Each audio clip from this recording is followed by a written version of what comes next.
Ok, rebonjour à tous, rebonjour à toutes. Bon.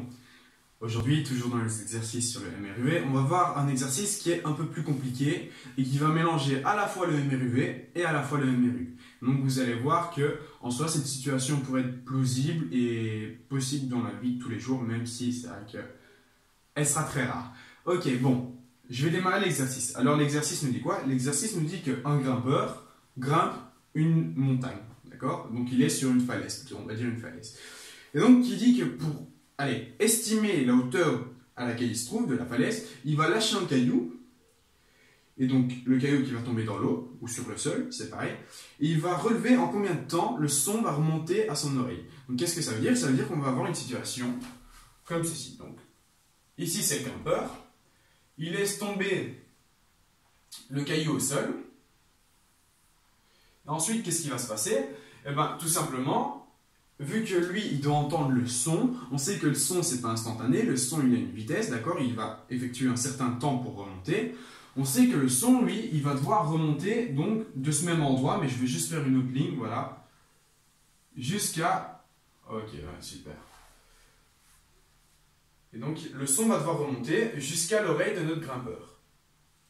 Ok, et donc moi, j'aimerais étudier les deux mouvements, sachant que il s'est écoulé exactement, donc entre le moment où le grimpeur lâche la pierre et où il l'entend, 2,5 secondes. Donc, qu'est-ce que je vais écrire? Je vais écrire que, en soi, le temps final, d'accord, on va dire que c'est 2,5 secondes. Donc, moi, j'écris temps final qui est égal à 2,5 secondes. Alors, on peut écrire temps final, on peut écrire temps total, vous l'écrivez comme vous voulez, c'est vous qui voyez. Alors, comment on va interpréter ce petit schéma? Alors, déjà, il lâche la pierre à une vitesse nulle, donc on a que V1 en haut est égal à 0. V1 est égal à 0. Ok, mètres par seconde. Et moi, ce que je voudrais calculer, c'est la hauteur de la falaise. Donc en soi, j'aimerais calculer la hauteur de la falaise. Voilà. Et donc tout ceci en mètres, bien évidemment. Alors, quelle est la hauteur de la falaise en mètres? Eh bien, on sait que la distance que la pierre va effectuer donc en tombant, c'est la même distance que le son va effectuer en remontant. Ok, donc on va avoir une accélération dans un premier temps ici, donc sans vitesse initiale quoi, et puis on va avoir le son qui va remonter mais à une vitesse constante, vitesse du son, voilà. Donc en soi on va étudier deux mouvements différents, le premier qui est un MRU, V, et le deuxième qui est un MRU. Pourquoi MRUV? Ici, on a bien une accélération, donc la balle tombe, la gravité, c'est une accélération, tandis que le son, lui, la vitesse du son, c'est une constante, d'accord? Il va remonter, c'est bien un MRU, car il n'y a pas d'accélération. Et donc, on nous donne la vitesse du son dans l'exercice, on nous dit que la vitesse du son, c'est 330 mètres par seconde. Ok, voilà, donc la vitesse du son, c'est 330 mètres par seconde, et on aimerait bien évaluer la hauteur. Alors, je sais que le temps total... D'accord? Donc le temps final entre la chute de ma pierre et le temps qui remonte, donc le son qui remonte, je sais que c'est 2,5 secondes. Alors je vais tout simplement définir que le temps que prend la pierre pour tomber, d'accord? Donc entre le temps que notre grimpeur lâche la pierre et que la pierre arrive au sol, et je vais l'appeler T1.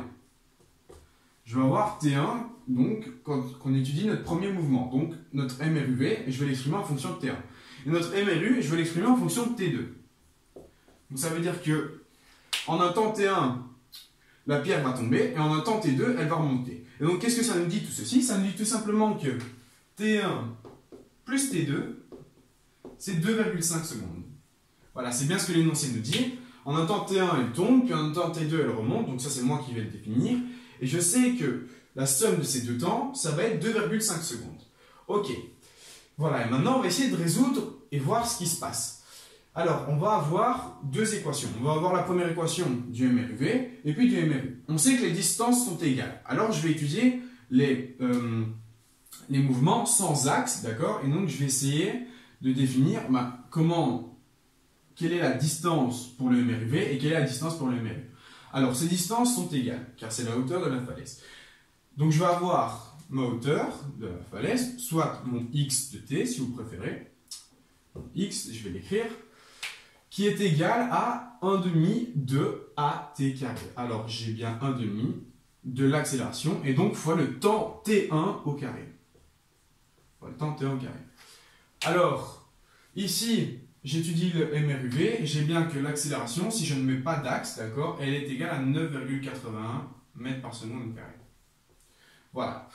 Et donc, j'ai que x, la distance vers la hauteur de la falaise, c'est 1 demi de a fois t1 au carré. Mais, c'est aussi, car c'est la même hauteur de la falaise, c'est aussi, vu qu'on est en MRUV, alors les formules du MRUV, c'est assez simple. Elle nous dit que x de t, c'est tout simplement la vitesse fois le temps. Pourquoi? Parce que la vitesse, elle est constante, d'accord? Donc ce n'est pas les mêmes formules pour le MRUV. Et donc en MRU, la vitesse est constante, et donc j'ai que x de t, c'est la vitesse fois le temps. Alors, on a que la hauteur de la falaise, du coup, c'est la même distance, ce sera la vitesse du son. Donc, je vais écrire vitesse du son, multiplié par, et donc le temps t2. Ok.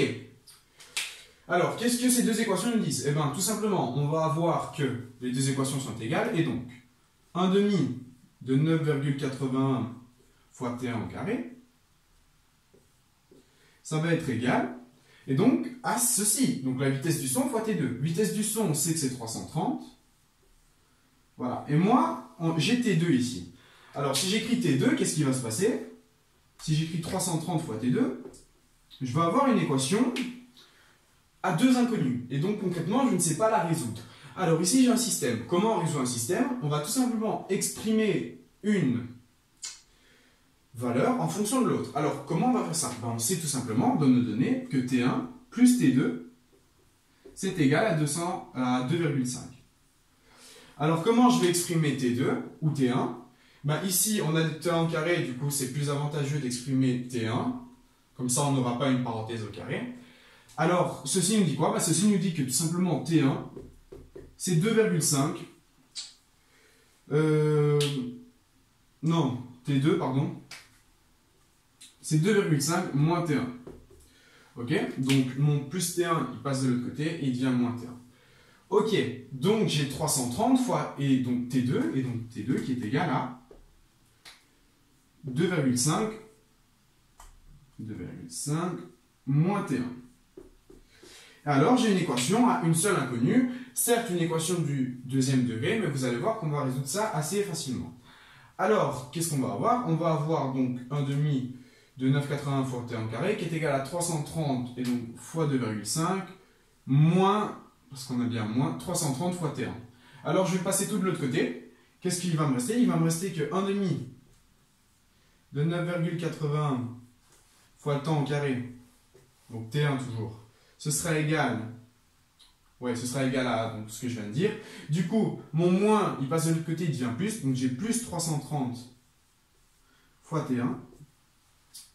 Et donc mon plus 330 fois 2,5, il devient moins. 330 fois 2,5, c'est 825, du coup j'ai moins 825. Le tout qui est bien évidemment égal à 0. Voilà, et donc j'ai une équation du deuxième degré. Et donc, moi, ce qu'il me faut, ce que je dois trouver, c'est T1. Pourquoi je dois trouver T1? Parce que si j'ai le temps, donc T1, j'ai qu'à remplacer dans cette équation, et ensuite je vais trouver logiquement la hauteur de la falaise.